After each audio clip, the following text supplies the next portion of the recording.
Maodo nee na salli salatan tunajina biha abadan jami'al ahwali wal afat. dafa musa di doxantu moom Cheikh Sidi Hadji Malick ci dexu Ndar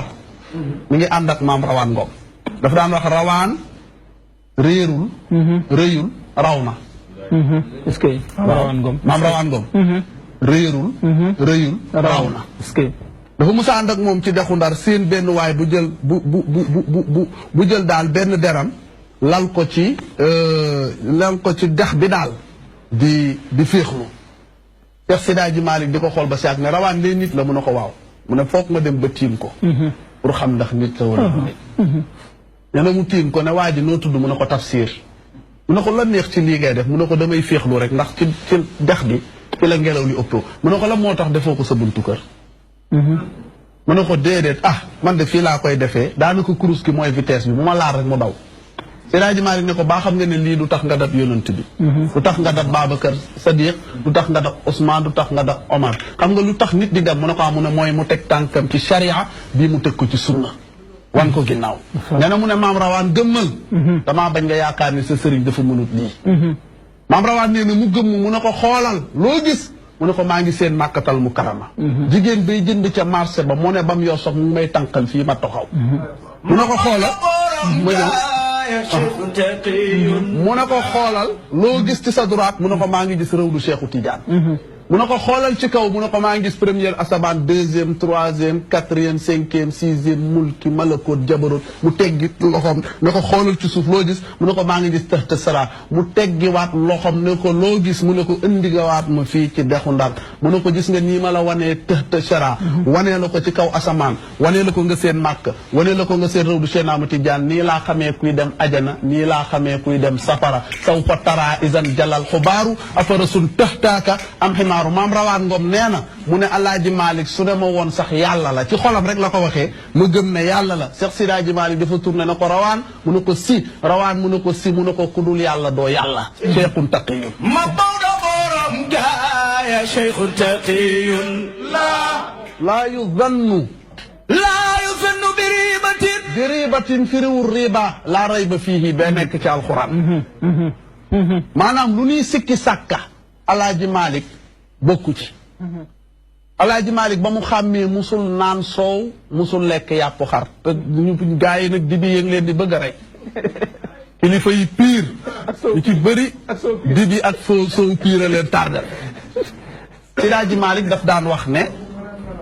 duma lekk yàpp xar wala beneen ñu ne ko lan moo tax mu ne ban koy sàmm leeruma ndax dugg na ci toolu jaambur laal ko te buñ koy audit yowmal qiyaam damay bañ ko ma takkal damay bañ a tardé bu yowmal qiyaam Maodo damun xaalisun ku seet deret piir bu set wicc jàppal bàyyi sëriñ Babacar Seck Alaaji Abdoul Aziz la yaqbilu alhamla zarratan min ad-dayni booy vérifier Alaaji Malick boo ko dugaloon ci détecteur danañ la wax ne la zéro faute la amul kenn ku mu tooñ ci deretam moom Cheikh Sidi awnun lil ahibba wa husni awnun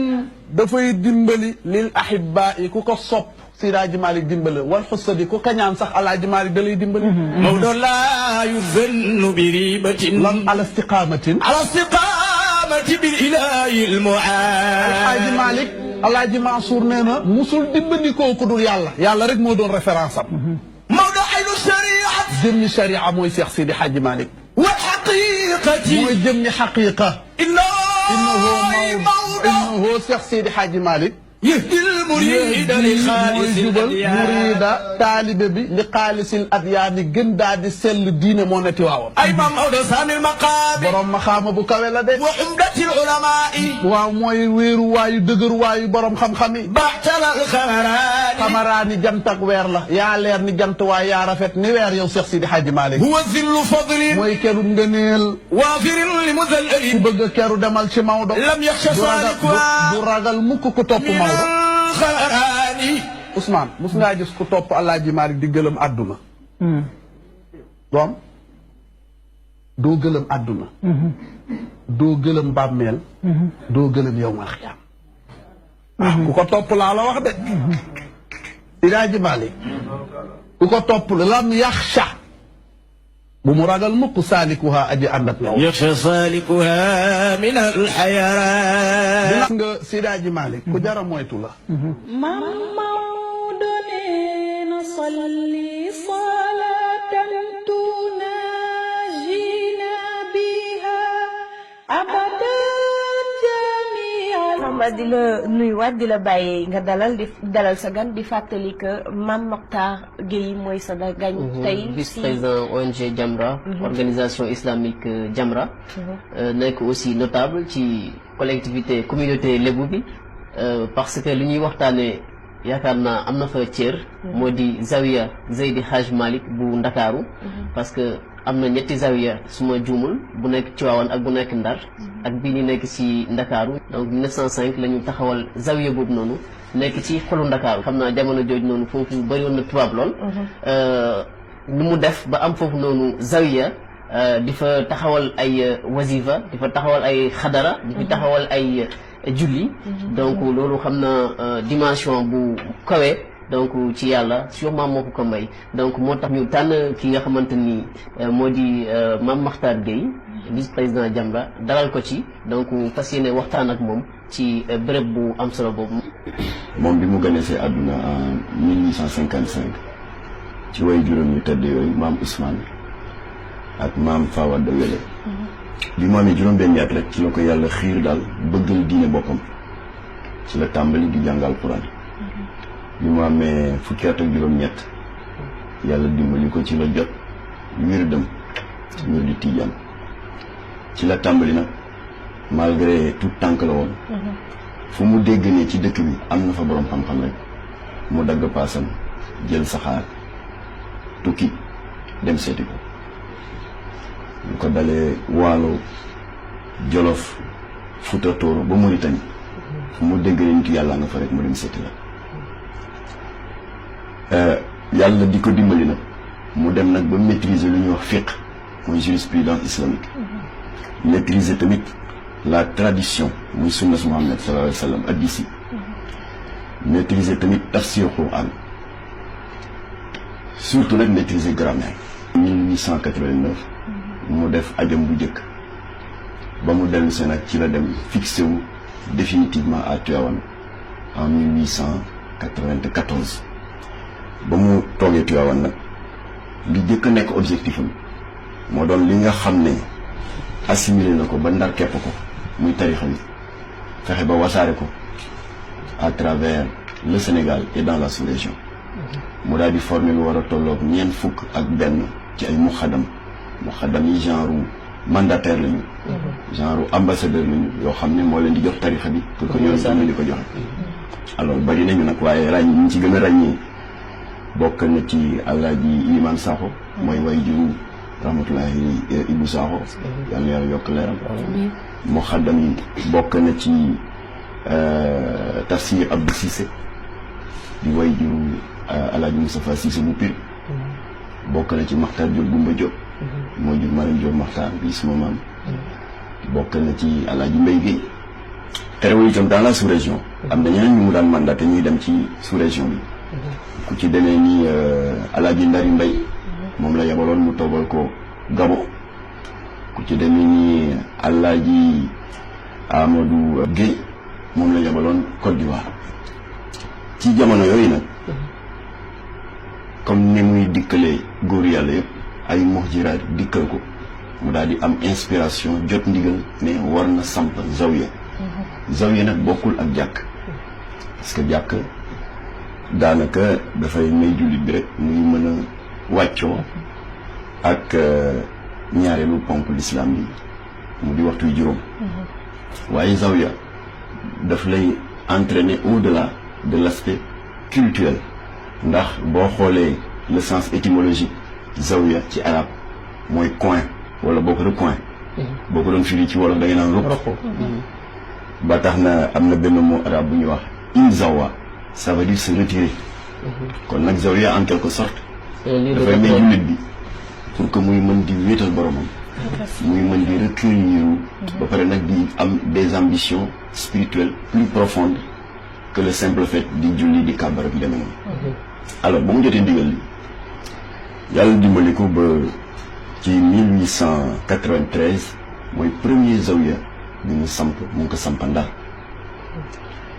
ñu teg ci juróom-ñaari at ci 1904 ñu samp deuxième zawiya mooy bii ñuy gis tey à Tivaouane. mais bu Dakar bi nag bi mu ko bëggee samp fa la tàmbali am problème. parce que autorité coloniale bi commencé di ko may bët. nga xam ne ñoom dañu xawoon ne fii bu ñu gisee nga bari mbooloo. ba pare di def ay prêche di def ay sermon nit ñi di la déglu nga di leen digal ñu di ko def ñu commencé nag di ko may bët. kenn mënu la compter ñaata demande d'explication la ko autorité coloniale bi jox entre 1893 ak 1995 te ñoom seen demande d'explication du da ngay tontu par écrit de naan waaw dama tukki woon parce que nangam dama woote woon gàmmu gi parce que nangam déedéet da ngay dem sa siège gouverneur général ba nekk Ndar ñu di la laaj ngay tontu ñu di la laaj ngay tontu kenn mënul compter ñaata yoon la Seydi Hadji Malick jaabante jël train dem Ndar dellu si waaye lépp rek muy dalal xel tubaab yi rek xamal leen ne man jóguma pour def de guerre sainte par la violence damay bëgg dimbali nit ñi pour que ñu def jihaadul nafsi xeex seen bakken ndax mën a am tedd nga ji nga xam ne moom la yàlla séntu ci doomu aadama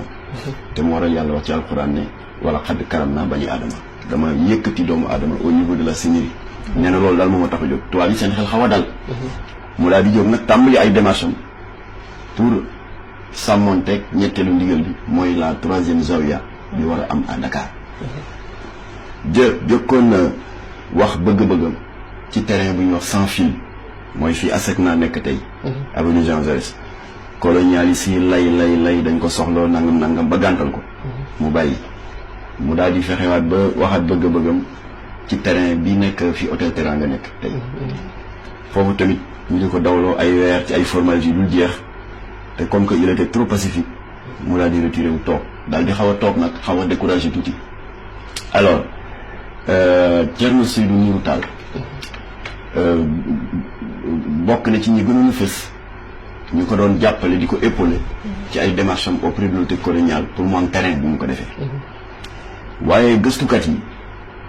taarixkat yi bi ñu demee bëgg xool en profondeur lan moo waraloon amul problème bi muy defar bu Ndar en 1893 lan moo waraloon amul woon problème ci zawiya bu Tivaouane en 1904 ba pare muy am problème pour am terrain pour zawiya bu Dakar ndekete ci même période boobu ci la ñu tàmbali di tabax le palais de la République mooy fii président Macky Sall nekk tey parce que booba le ministère des colonies Gaston Doumergue dafa décidé woon ni le siège du gouverneur général de l'AOF bi nekkoon Ndar dañ koy taxal fii ñu tànn site boobu nag pour tabax ko ñu ngi ko commencé tabax en 1902 travaux yi bu temps yooyu dafa yéex mu war a durer 5 ans war a jeex 1907 ci période boobu nag tubaab yi xawoon na fiir lool parce que boo xoolee palais de la République ak zawiya ba sorianto wuñu mu xaw a nekk benn fiiraange xëy na moo waral dilatoire bi autorité coloniale yi doon def waaye toujours est-il que mu am benn muxaddamam tudd naa turam léegi muy Alaaji Mbay bi suñu maam jaabante bi li ñu jaabanteloo si Hadji Malick metti ko mu dem seeti ko ne ko man sa taalibe la loo ma laaj te defuma ko rek dama fa fekk awma ko tubaab bi mën na la xañ li nga xam ne ci domaine am la ci juridiction am la waaye man lu ko dalee avenue Maginot ñu di ko wax tey avenue Lamine Gueye ak croisement am ci rue Thiers ñu di ko wax tey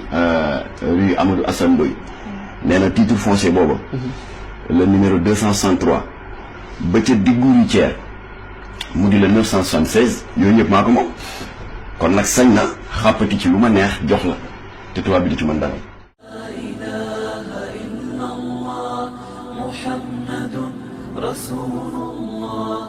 ma ne ko sëñ Babacar Si ñëw ba rue Thiers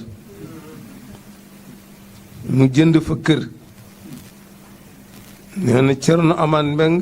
ak Momar Sène Baas ak Adama Diouf ñoo ko jëndal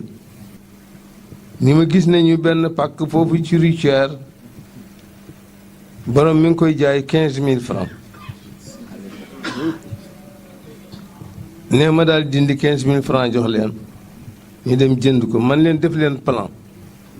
te tabax ko ñu def plan tabax ko ca booba jamono ci kër yi gën a rafet ci Ndakaaru la bokk foofu la dëkkoon mi ngi dëkkoon ak benn góoru lébu gu mag gu ñëw Sàmb Gundi Jóob mu am ñaari doom yu jigéen kenn ka Alaaji Abdourazax Guèye mi nga xam ni bàyyi moo jox Maodo fi mu def zawiya góor gi Mbay Guèye moo ko jur noonu daal la xàppatee kii boobu site boobu jox ko Alaaji Malick ba pare nag am ñu mu ko boole sa Alaaji Malick itam am ñu mu ko boole ñu ànd dem seeti l'autorité coloniale domaniale daal di def le transfert de propriété sans problème alors en ce moment là nag 1905 ci la jëkk a samp les premiers piliers pour mën a def zawiya waaye jamono boobu néegu ñax la woon rek bu yaatu nag mais mënu woon contenir plus de 50 personnes voilà moo tax sax heure prière yi sax amul woon régularité bii nii ngay gis image bi ban lii la ñëw bii waaw bii après la ñëw parce que bi ñu defee ci barak bi la quoi voilà bi ñu defee bi nga xam ne 1905 la alors mu toog nag ku ci ne di si dugal sa loxo ñu dem ba 1909 mooy boobu nga wane léegi barak bi ñu doog ko defar pour la première fois en barak mu nekk bant mu xaw a yaatu tuuti am lu xaw a niru as tuut ak minaare nit ñi di fa jullee alors ba ñu demee nag léegi ba 1927 ci la zawiya bi am sa première forme en dur boobu la sa Alaaji Malick fekkewul waaye aspect baraak bi fekke na ko 1909 Modou Diouf su fekkee mën nga ñu woon image bu 1927 bi waaw voilà bu 1927 bi la bu 1927 bi bii ngay gis ni en dur moo continué ba indépendance en 1960 alors ba ñu demee ba 1960 nag mu commencé am des signes de vétusté di màgget li ko prouvé mooy après indépendance bañ ci tegee 8 ans le premier président de l'Assemblée nationale du Sénégal le président Maître Lamine Gueye génn àdduna le 11 juin 1968 alors Seydi Abdou Aziz Sy Dabakh doon jiite julli bañ ko doon jullee pour rob ko foofu ci zawiya ba waaye mbooloo mi dafa bari woon ba non seulement Lamine Gueye lu ko dalee Sandaga ba cathédrale dafa fees del waaye biir jàkk yi sax nit ñi dañ fa dugg loolu doyu leen sama compagnie ñi dañ kumpa yéeg ca kaw pour mën a tiim place bi nga xam ne ñu ngi koy jébbal boromam gars yi yéeg nag ci minaare bi mu am benn surcharge de personnes ba minaare bi di yànq ba dañ doon yuuxu sax ndax lu ne xajoon na ci ñu wàcce nit ñi dégager leen daal di nag léegi à partir de ce jour là lancé alerte ne bu kenn yéegati ci minaare bi ndax dafa màgget kooku 68 la ñu daal di ci teg nag léegi 7 ans mu daal di am un grand bienfaiteur de l'islam ñu wax Alaaji Jili Mbay di grand soldat de l'islam nga xam ne ràññeeku na ci di taxaw les lieux de culte voilà ba mu yégee l'état de vétusté de la zawiya Alaaji Malick moo yëkkati ay alalam yëkkati lu takku alors dem waxtaan seeg Sëñ Abdou Aziz Sy Dabakh ba am ndigalam daal di commencé nag la rénovation mooy nag aspect bii mu mujj am te mooy aspect bii bu yàññ bi waaw bii nag 75 la waaye gis nga ba léegi mu ngi bees alors ba tax na nag gestion bi tubaarkàlla ñi ko yore ñu ngi ciy góorgóorlu macha allah ba ñu ngi koy moderniser fii may waxe yow créé nañ benn annexe pour ñoom mi uma xayri yi nga xam ne jigéen ñi léegi mën nañu am seen place di fa jàmm yàlla moderniser nañ ko léegi ba am na morgue man juste question bi mu posé fa laa naroon dem lu tax ñu ñëw ba centre ville ñu tànn ko fa mais ndax am na sirru yi nekk ci place boobu noonu comme que Dakar surtout ci gox boobu zawiya bi nekk ci site boobu dafa nekk un environnement très commerçant nga xam ne puukare Dakar yëpp fa la ne nga xam ne daanaka moo nekk le site le plus prestigieux de la capitale alors te rôle zawiya comme ni ñu ko gisee sànq ci njëlbéenu waxtu moo di fexe ba nit ñi mën a def loolu ñuy wax inzawa, c'est-à-dire se retirer. Alors am na ci muxaddam sax bu daan faral di utiliser benn image. nee na zawiya daal rolam dafa mel ni benn tortue mbonaat. xam nga mbonaat. boo ko rombee. cof tànk bi rek. amul beneen moyen de défense bu replier wu. tànk kanam yi dugg. tànk na dugg baat bi dugg. nga mujj gis këll gi rek. mu nekk sa protection. alors nee na zawiya rolam loolu lay def ci doomu aadama c'est-à-dire. renforcer ko ci baatin de sorte que àdduna dootu ko mën a yëngal àdduna dootu ko mën a perturber kon nag fa mu ko placer dafa am un double symbole daf ko yóbbu au plein centre de la matérialité en pleine capitale commerce baak administration baak lépp fa la nekk alors ba noppi nag au lieu mu def fa jàkk mu def sa zawiya bu ko defee nag double signification boobu la am parce que nag il ne faut pas oublier que moom de son vivant daaw ñu yem rek ci julli yeeg ak julli fa iit ak yooyu mais dafa daan ñëw di fa ubbi ay waxtaan di yéen si problème société bi. mais ba léegi il paraît daara am na fa fu ñuy jàngalee xale yi. exactement ñi nga xamante fàtte woon naa ko sax ci modernisation bi daara sax am na fa léegi. donc yooyu yëpp ci vocation zawiya la. bu ko defee di yéen ñi di leen dellu si seen borom te defe naa nag le lieu le plus indiqué. pour mën di xëccaat nit ñi delloo leen si yàlla mooy béréb bi nga xam ne. moo gën a propice.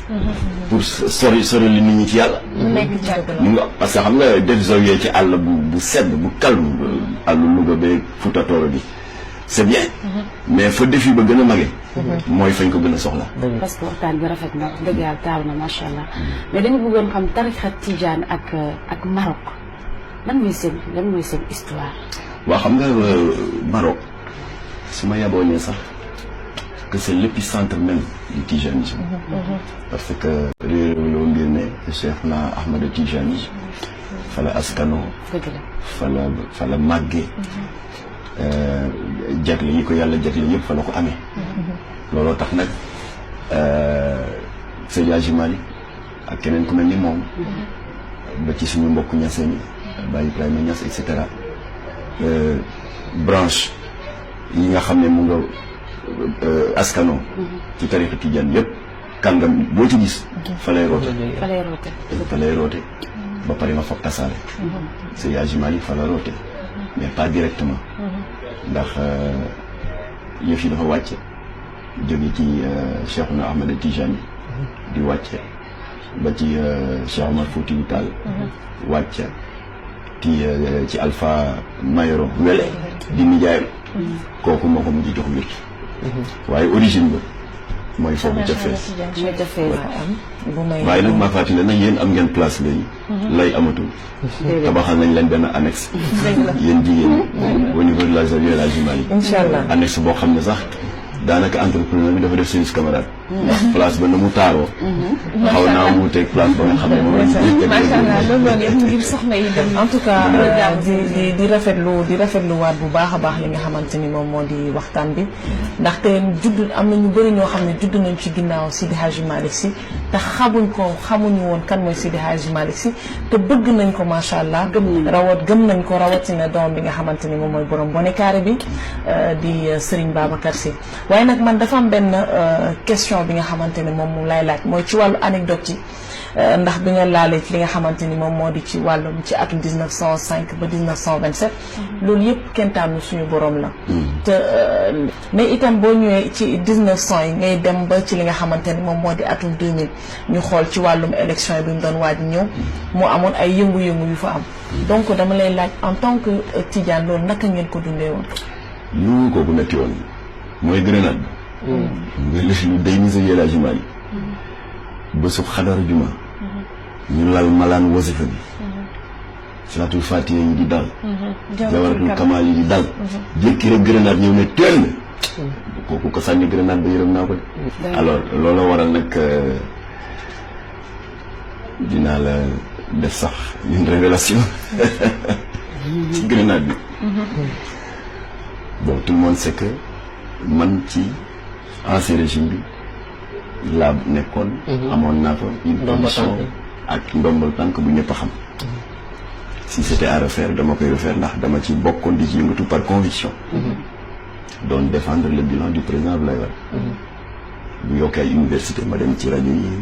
défendre ko. mais ñaar la fi fekkoon muy Gaston Berger bu Ndar ak Cheikh Anta Diop bu Dakar yokk na bu Bambey yokk na bu Thiès yokk na bu Nioro défendre ko. mu généraliser bourse yi ma défendre ko. mu ne la césarienne gratuite ma défendre ko donc c'était vrai en moi. waaye en tant que Tidiane. ba ma toogee ñu ne am na alkaati yu dàq ay xale. xale yi daw làqatu ji si sa yëba mais xale yi bu doon dafa daw làqatu ji dans une représentation diplomatique bu ñu fa dugg. pourquoi ku daw làqatu ji dans une représentation diplomatique ñu respecter immunité bi. et que ku daw làqatu ji ci bu day ñuy zawiya Alaaji Maalik duñ ko respecté. non seulement duñ ko respecté mais ñu fekk la fa dóor grenade. ci laa dem seeti benn kilifa gu mag bu bokk ci suñu coalition ma ne ko Abdoulaye Wade day daanu. mu ne ba li ngay wax ma ne ko non du fotom c'est pas lui qui a donné l'ordre mais indirectement et moralement am na ci responsabilité. lu day ñu zawiya Alaaji Maalik bésu xadara. ak ni mu toll. ñu dóor fa grenade. le responsable moral de cet acte là sera sanctionné. ma ne ko metti na ma nag ndax man kooku ci njabootam laa bokk waaye xam naa ne ce sera pas sans conséquence. alors évidemment on a vu la suite. mu nekkoon ci mbedd bi mu nekkoon wasifa donc des dignitaires yoo xamante ni ci famille Tidiane la ñu bokkoon déplacé seen koñ ñëw uniquement pour loolu wasifa foofu noonu mu nekkoon indice yoo xamante ni dafa mel ni day précipité loolu maanaam du mooy ndax baatin kenn du ko fooye alxuraan kenn du ko fooye ndax maa ngi fàttaliku bon Ablaye suma xarit la waaye ci beneen ci ay erreur am ci wàllu baatin aussi te yooyu ça ne pardonne pas mooy dans l'enthousiasme de la campagne électorale mu dem si waa Fouta yi neen waaw yéen gis naa ni premier tour bi eh bien vraiment jàppale wu leen ma ni ngeen ni ma ko yaakaare woon kon nag deuxième tour bi bu dee jàppale wu leen ma tellement projet yi ma amoon pour le Fouta dinaa ko arrêté mais ba mu ko defee non seulement waa Fouta lañu nekk mais almaam yëpp mais lenn ci ñoom les plus durs les plus intégristes dagg seen passe dem dans les grottes du Bandiagara wàcceel ko kamil ma ne nag boo boolee booba ak grenade bi ci saw yëba sama mon ami Wade mënoo rëcc day ànd ak bàtteen parce que en 62 ça ne date pas de maintenant en 62 Mamadou Dia son histoire est connue amoon na fu mu toll ci tension ak épreuve de force ak yenn nitu diine yi lu ci mujjee ay iliman dañu dem Ndar wàcceel ko kamil tamit ñu coup d'état ko mu daanu voilà kon nag baatin nañ ko jox wàllam ñi yore wàllu àdduna nañu doxal seen wàll dañu ne dans un état laïque bu kenn jóg di agressé ka ca des nañu respecter les lieux de culte muy bu jullit ba muy bu jullit bi nañu respecter kilifa diine yi ndax yàlla moo leen fi teg ñu suñu wasila Seydi Hadji Malick nekkatu fi Cheikh Ahmadou Bamba nekku fi Seydina Mohamed sangu-sang yi new fi waaye kilifa diine yi fi toog tey ñooy Cheikh Ahmadou Bamba ñooy Seydi Hadji Malick ñooy Baye Laye ñooy Baye Niass ñooy sang bu tedd bi Seydina Mohamed sallallahu alayhi wa sallam ku leen ñàkkee teggin sang bu tedd bi nga ñàkkee teggin ku leen ormal sang bu tedd ba nga ormal kon nag yàlla na yàlla def jàmm ci réew mi yàlla nañu yàlla xiir ci respecté suñu kilifa diine asalaamaaleykum wa rahmatullah ëllëg ak jàmm incha allah waaw ëllëg ak jàmm incha allah waaye laata loolu itam di ziyaaraat bu baax ki nga xamante ni taalibu cheikh bu mag bi di ko wax moom ñu fàtte ci ñaan salaatul fatiha benn per boo ci laal am na secret yu am solo yu nekk ci biir di wax itam taalibe cheikh yi nekk ci àdduna yëpp bu ñu fàtte di ñaanal équipe Petit Déj ak ñi nekk Walfadjri jaa ngeen jëf ربي صل على المختار من مبارك والأنبياء